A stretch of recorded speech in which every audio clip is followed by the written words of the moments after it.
Sa January 13 na, formal na magsisimula ang election period. Kaya naman abala na sa paghahanda ang COMELEC at iba pang ahensya ng gobyerno para sa pagpapatupad ng gun ban. Maglalaan din ang COMELEC ng 700 milyong piso para sa AFP at PNP na mga katuwang nito sa eleksyon. May report si Ian Cruz. Mayo ng taong ito, binaril sa harap ng kanyang bahay si Mambusaw Capiz Vice Mayor Abel Martinez. Tatakbo dapat siyang mayor. Tatakbo din sanang mayor sa Malinaw Albay si dating Makati City Engineer Nelson Morales. Pero namatay siya nang barilin sa isang kasalan nitong Setyembre. Oktubre naman ang barilin sa Naga City si Lupi Camarines Sur Mayor Leo Raul Matamorosa. Ilan lang yan sa mga pananambang sa ilang politiko ngayong taon, bagamat hindi pa makumpirma kung maituturing ng election-related violence sa mga ito.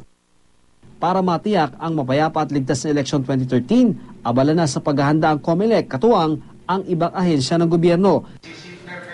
Sa pagsisimula ng election period sa January 13, ipapatupad na ang total gun ban. Ibig sabihin, suspindihin muna ang mga inisyong permit to carry. Itong mga ito, pupuntahan ito yung address ng bawat isa nito.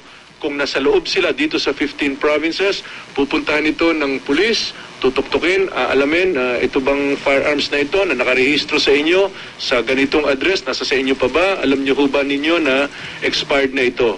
Maaari po bang i-deposito po ninyo sa presinto ito habang ina-update ninyo ang inyong lisensya? Total gun ban. May exemption, pero exemption nakalagay na doon sa resolution. Which means we will not entertain exemptions separate outside of the resolution, except in special cases. 15 probinsya naman ang nasa watchlist ngayon ng PNP bilang mga election hotspot. Sa mga ito, binabantayan ng mahigpit na tunggalian ng mga politiko, mga organisadong crime group, threat group, pati ang private armed groups o PAGs. Ayon sa PNP, nasa 6 na po ang binabantayang PAG sa buong Pilipinas. Sabi ko nga, mga ito can remain to be inactive, but later on, baka bigla silang matatap habang papalapit na ang election. Maglalaan naman ng 700 milyong pisong budget ng COMELEC para sa PNP at AFP na katuwang nila sa eleksyon. Sa datos ng COMELEC, umabot si 180 ang mga kaso ng election-related violence sa Pilipinas noong eleksyon 2010. 54 ang namatay, 88 ang sugatan, habang 12 ang nawawala. Ian Cruz, GMA News.